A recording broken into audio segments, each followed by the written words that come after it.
Welcome to Startup Health TV. This is a special COVID-19 health innovation update. I'm Logan Plaster, editor of Startup Health magazine, and I'm joined today by Jerrod Ullah, CEO and founder of HealthTalk A.I. Jerrod, thanks so much for joining me today. Glad to be with you. So let's talk about what you've built with HealthTalk A.I, and I understand that there are ways in which you are applying it to COVID-19. My understanding is that HealthTalk AI is an AI-driven patient engagement platform. I think that's one of the things in the industry, the type of platform in the industry that consumers might not really understand. So maybe you could just kind of pop the lid on it for us and kind of explain what the platform does, what you've built. Sure. Thanks for having me. And first of all, as a fellow nurse, I just want to send my heart prayers out to everybody that's battling this in the front lines. Yeah, HealthTalk AI, we started the company about 3 years ago with the main problem that providers and patients were having a really difficult time connecting. Amidst the data that they're being drowned in, I say providers. So stratification is becoming more readily available, identifying patients that really needed help, but connecting patients to providers when the providers are available was the main problem that we were after. So HealthTalk AI is a patient relationship and outreach platform. Basically, what that means is we communicate with patients using conversational AI. The texting component of it is the easiest component of it. But really, what we're trying to do is have patients talk to our system, and our system direct them to the right level of care based on what they're saying. So, and think of it in terms of stratifying the patient, self-stratifying. So our providers are essentially asking questions patients about their visit, about their care. And then essentially what we do is we essentially route them to the right provider when the provider is available, if that makes sense. Okay, so we're talking about a chatbot at the baseline, right? I'm talking to an AI augmented system. I have a problem. I use HealthTalk AI. I'm texting. With the system, and it's giving me information, asking me questions. Is that right? That's right. That's exactly it. Yeah, Okay. we use one of 10 frameworks out there. I think that the thing that's important is that everybody that's using a chatbot, I think it's for the consumers and for everybody to understand is that what's in the platform is proprietary to what's in the platform, right? And so Okay. I think there is a confusion around well, we're just using a chatbot and therefore the bot technology, and therefore it's one and the same as to everybody else. And every company is adding value in their own way. Okay. Maybe you could add a little more detail about what is it that's making yours unique. So, Mhm. what's different about that experience then with Health Talk? Well, I think we're really pointed at meeting the patient where they are. And so that means that I think, I'd like to say we've kind of cracked the nut on being able to scale, but yet be highly configurable in any language. And so our providers know what language they speak.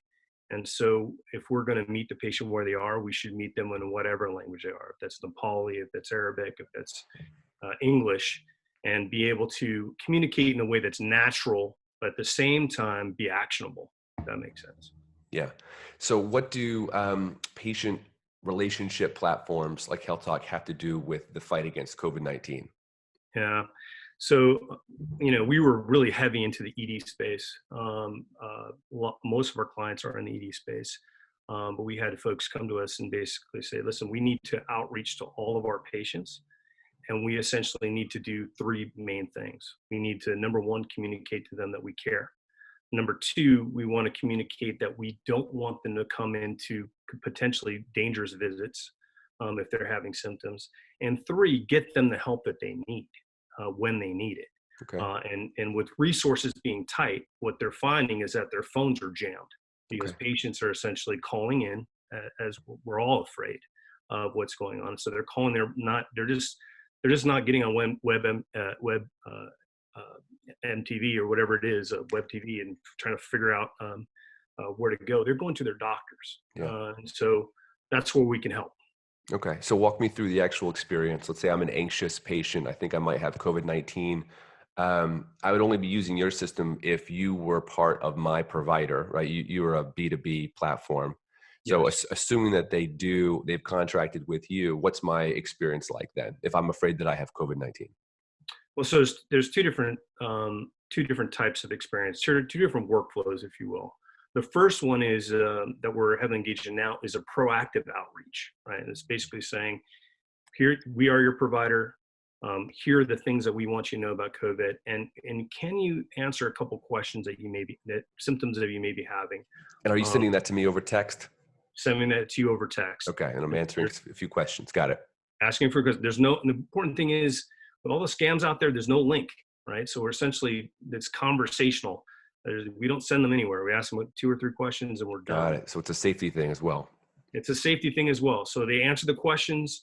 On the back end is where the provider has put their care plan in. And so we assess the assessment afterwards at scale and basically say, this person needs help, this person's good, this person may need help. And so they kind of are then triage the different place organizations. Sometimes it's social determinants, sometimes it's symptoms. And so social determinants are obviously going to one path.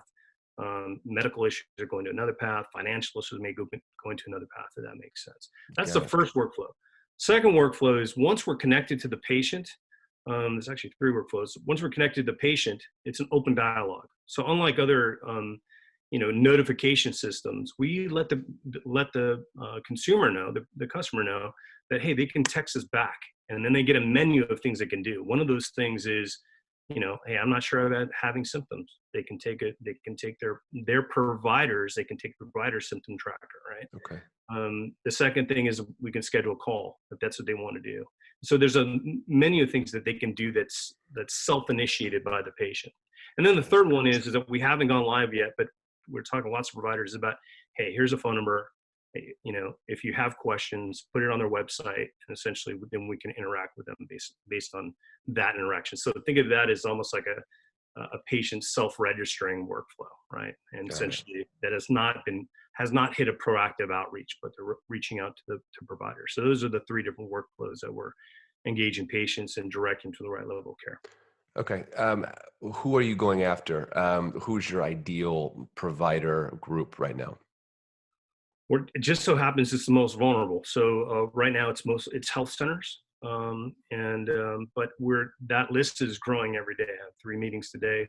Some of them are large health systems. So it seems everybody has this need, and because essentially they only have so many caregivers, right? So be able to scale their operations. So, but mostly right now we're talking to a lot of health centers. Got it. Yeah, scalability. I'm glad you mentioned that. I mean, with a system like this, that's one of the scary things about COVID-19. When you see these exponential numbers, you get to a point where even telemedicine isn't scalable because it's still one-on-one. How can you deal with 100,000, 200,000 people at the same time? Right. I'm glad you brought that up, because telemedicine is a great tool. And we've been asked to integrate with telemedicine. But telemedicine and a phone call, I mean, as a clinician, and as an old clinician, there are some things that I can do with telemedicine I can't do with a phone call. But a phone call I can handle a lot. The thing with a phone call and telehealth is they're both synchronous, right? Yeah. So it's essentially, we have to have an appointment. We have to know when the provider is going to call us. And that's something that HealthTalk can help with too, is we can have an asynchronous conversation with the patient. And when they do finally get to interacting with the platform, and therefore their provider, we can direct them to a telehealth, to a phone call, to a visit if they need to. Gotcha. It's such a strange time in terms of business interactions. What have your conversations been like over the last 2 weeks? How have they changed? What are potential buyers or partners? I don't know. What kinds of things are they saying? How are they acting as you present ideas to them right now? Well, there's nothing else besides COVID right now. I mean, everything is focused on COVID and being able to respond in the right way. And so with partners, and we do have a couple channel partners, and essentially their conversations have just highlighted. So in terms of channels, they've accelerated conversations I was having before. Yeah. Those conversations are accelerating. And the ones that essentially were doing some things, but not now, essentially they're re-engaging. So I think that in terms of our channel relationships, they are very heightened. And in terms of customers, meetings that may have taken 2 or 3 weeks to get set up, they're getting set up in hours and days. Wow. Okay. Yeah. I think it's a good note to end on. If someone wants to reach out to you and has questions about HealthTalk AI or just wants your expertise, what's the best way for them to do that, Jerrod? They could probably email me, and that is Jerrod, Jerrod, at healthtalkai.com. All right, Jerrod. Well, thank you for the work that you're doing. I wish you the best of luck in coming weeks. Stay safe and healthy.